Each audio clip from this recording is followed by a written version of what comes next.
Guys, San Fernando, La Union tayo. Time check, 5:30. Pabalik tayo ng Manila today. Samahan nyo ako mga ka-express. Let's go! Kuya Express. Nakakamiss sa buhay probinsya, guys. Oh. Agoo, La Union. Good morning, everyone. 6 a.m. Agoo, La Union. Basilica of Our Lady of Charity. Good morning, Lord. Sana'y laging ingatan mo kami sa aming mga biyahe.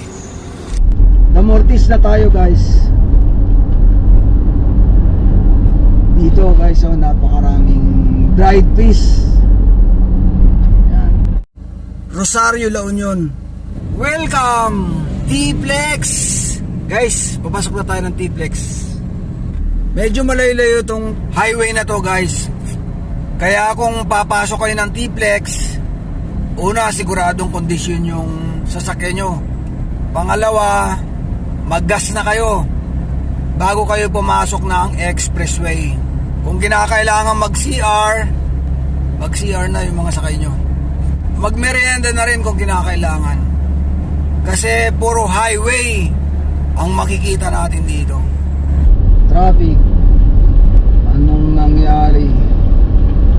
Kawawa naman. Super init. Naglatan, guys.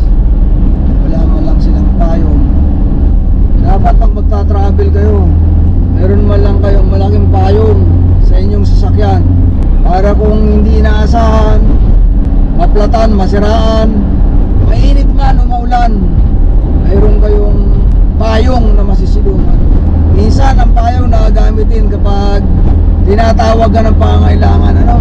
Kung walang-wala na, hindi na matiis talaga, andyan din si payong, matutulungan kaya.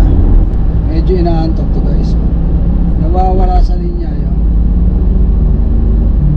Bukod sa bumagal, ops, yeah. Oh. Nawawala sa linya.